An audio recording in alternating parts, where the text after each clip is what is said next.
Welcome back to Ocala Talks. On a Monday, January 31st, it was cold this weekend, folks. I mean, bone-chilling cold.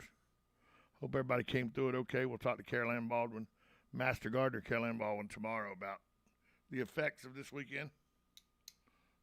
It was chilly. I mean, to the point where my dogs look at me like, really? We're not going out there. Even my cat looked at me and goes, nope.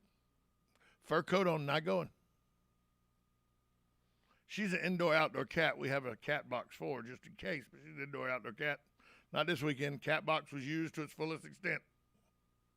Wasn't no going out in this weather. And it wasn't just that it was cold, it was windy. It's going to stay in the 60s all week, mostly. I don't think it's going to get as cold as it was this weekend, but it's going to be chilly. Right now it's 52 degrees. No, it's actually warmed up to 57 degrees now in Ocala. But the weather today, going to be in the mid-60s, 68 for a high around 3 p.m. Tonight, back in the 30s for a low, 38 degrees. Then tomorrow, 71 is a high. By 4 p.m., it'll be 71 degrees and sunny.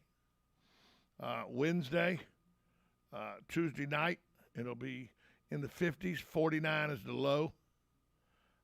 And then after Wednesday, the forecast for Wednesday is,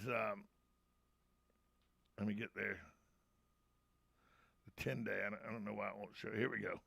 The forecast for Wednesday, 78, 56. Thursday's supposed to be 80 degrees. Friday's supposed to be 82 degrees. Then a cold front moves back in Saturday, Sunday. Taking the rain comes Sunday. Brings us back into the low 70s and mid 50s. And then next week we're back in the high 60s and high 40s for lows. So still got a few. Remember, it's February ugly starting tomorrow.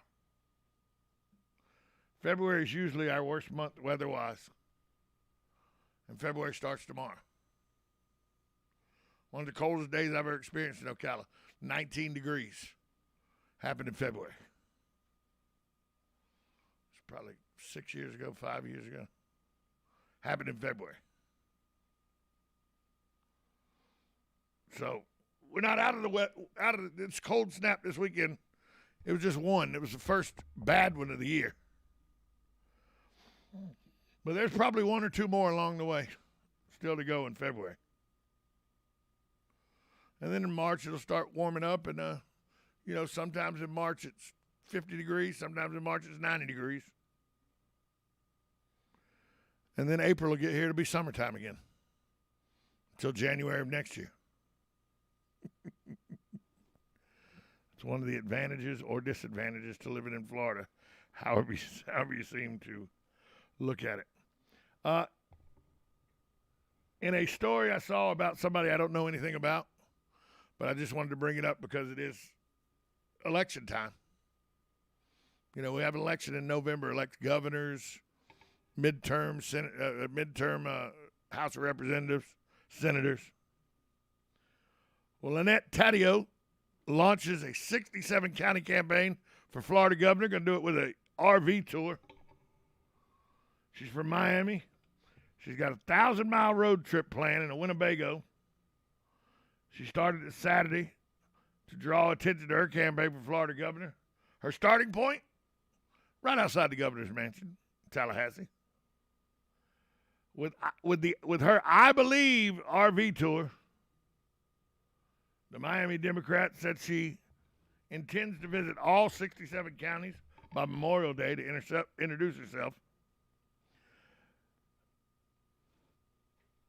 State police have closed off the parking lot to the public across from the mansion's front gate. That prevented her from using it as a staging area for the news conference. Now, Taddeo has harshly criticized DeSantis and the Republican-dominated legislature for pushing an agenda she says focused on inflaming a culture of war instead of a cultural war instead of, among many other things, addressing building codes and the value after in the wake of the Surfside collapse.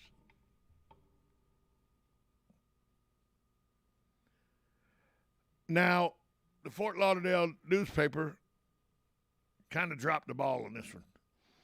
One of their headlines says, Annette Taddeo's RV tour is reminiscent of Governor Lawton Child's walk. Well, no, it's not. She's in an RV.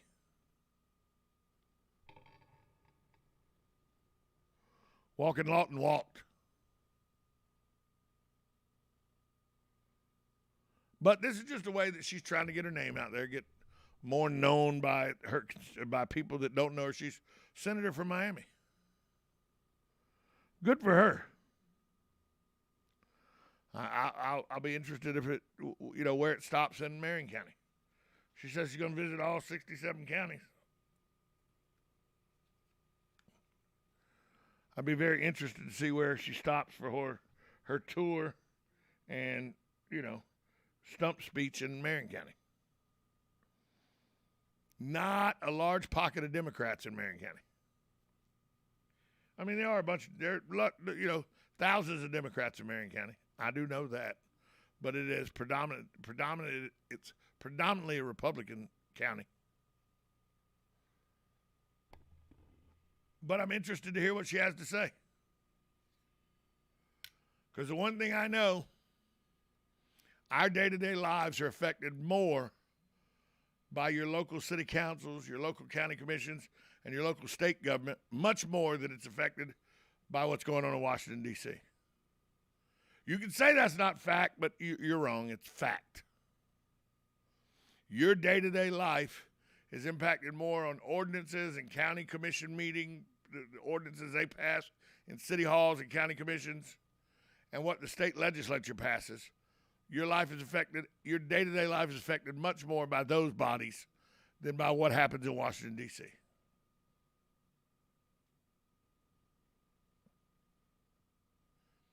So I'm very interested, even though my ideology and Tadeo's is not the same. I'm very interested in seeing what she's got to say. Now, she's third in the polls of even Democrats, behind Agriculture Secretary, Commissioner of Agriculture Nikki Fried, and Charlie Crist, Congressman Charlie Crist. Both, she trails them in the polls and in fundraising. But DeSantis leads all of them in the polls.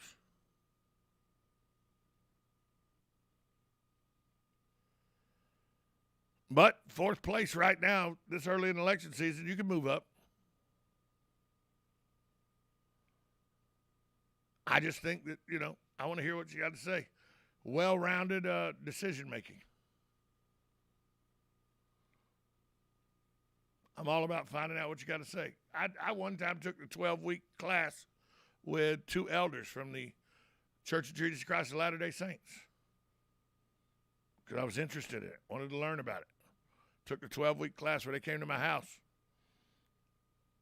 They went over the Book of Mormon with me, and they talked to me about my soul and, what the Mormon religion could offer me. I was not going to change from Catholicism. But I learned because I took a 12-week class with these guys. I learned a little bit, learned some stuff.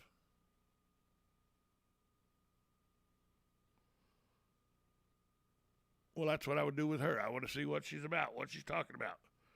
So I'm very interested to see where her RV will stop in Marion County. As you should be too, by the way. A well-informed electorate can make good decisions.